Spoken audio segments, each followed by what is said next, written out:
po mga kalingap. Ayan, maulang umaga po. Ngayon, araw ng Miyerkules. Grabe po oh. Kanina pa po itong mga alas 5 ng madaling araw. Malakas po yung ulan. Ayan. Naririnig niyo po yung ulan. Medyo may hangin ng konti. Ayan. Wala pong tigil to mula kanina. Sana naman kinakabahan ako baka may buhawi na naman kaya ano ito.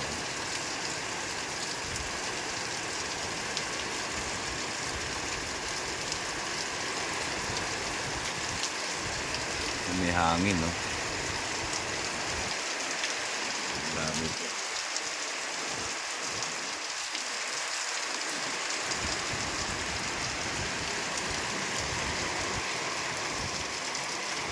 Sana po ay hindi na lumakas ng gusto. Yan. Kasi po pag lumakas ng gusto yung hangin, papasok na naman ulit yan. Susukatan po yan sa Sunday pa. Sa Sunday pa darating yung magsusukat niyan. Yan, lalagyan na po yan ng bintana dyan para hindi na pumasok yung anggi dun sa loob. Pag sobra po lakas ng hangin talaga, pasok na pasok po doon. Basa yung loob ng bahay.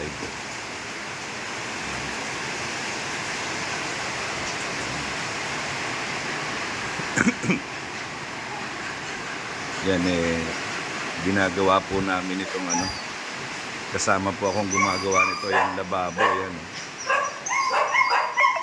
Nagawa na yung lababo.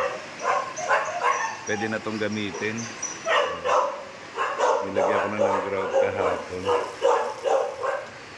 Tapos pati itong CR, yung common CR, sinementohan na namin yan. Lalagyan na rin ng bintana dito. Yan po, ito po yung pinagkakaabalahan ko. Tatapusin ko naman yung ilalim. Sa linggo, malalagyan na rin po yan ng bintana sa linggo. Maraming salamat po kay Ma'am Donna. Shout out po kay Ma'am Donna. Grabe, lakas ng ulan.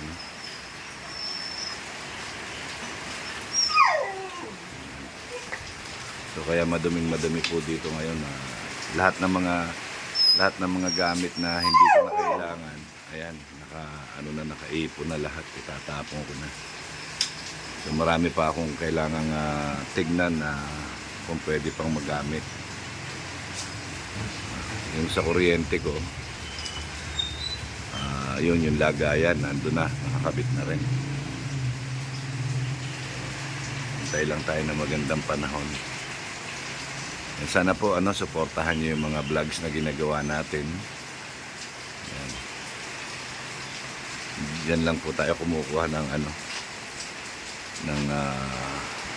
pinapagawa natin.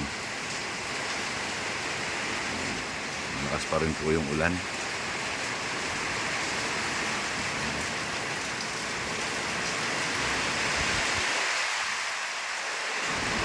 Kasamang hangin.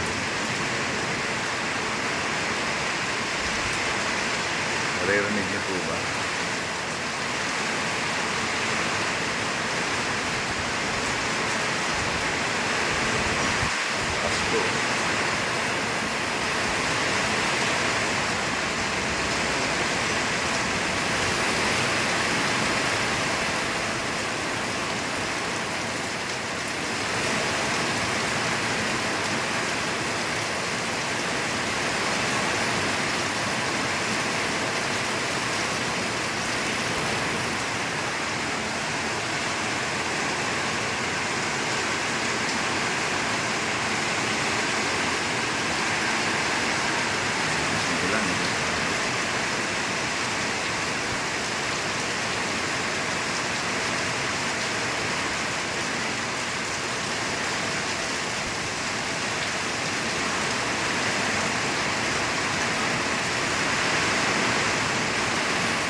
kawawa naman si Jambi. Hindi ko pa siya mailagay dito sa garahe kasi marami pang kalat. Yan, tumaas na rin yung pader. Nakita nyo, mataas na yung pader.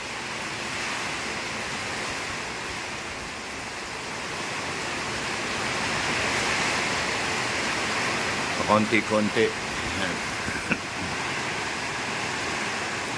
Pag natapos ito, yung attic naman. Kaya lang. Ito, lakas.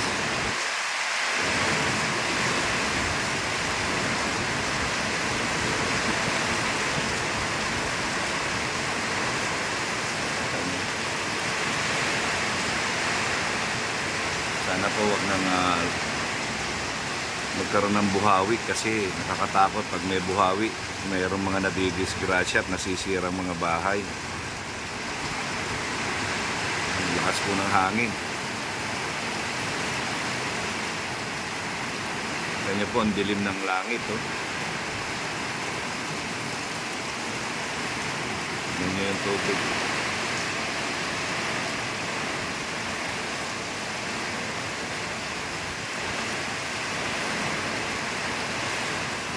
Bagyo po yata ito. Walang nag-abiso yung MDRRM. Wala pong abiso.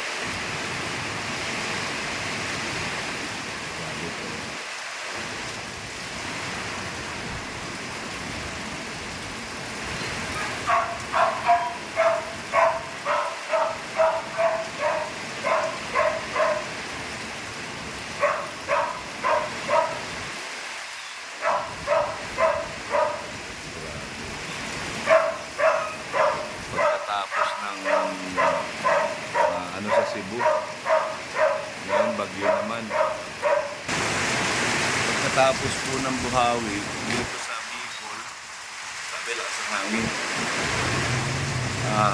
Sumunod naman po, 6.7 na lindol sa Cebu. Grabe, dami rin pong nasalantado sa Cebu. At pagkatapos po noon, pag lindol ng 6.7, pumutok naman po yung Taal Volcano.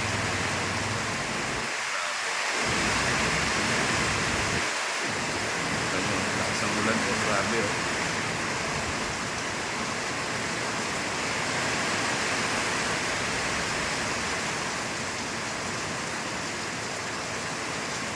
Ano po ito? Bagyo siguro ito.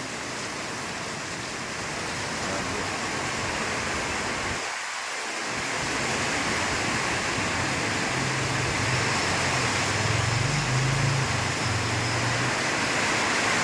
Ito po yung kinatatakot ko, yung malaking puno na yan, mataas na puno na yan. Yan. Nandito po yan sa harap ng bahay eh, halos. Yan, no? Ang laki po niyan, taas niya, no? Taas po yung puno na yan. Puno ng pili.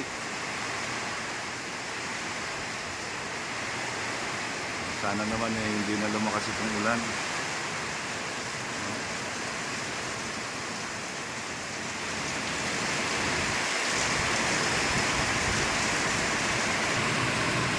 Yan po, grabe po. Yan, magkape po tayo, kape. So yun po mga kalingap, mga ate, mga kuya. Ano yun po natin, magpagdasal po natin ng Pilipinas.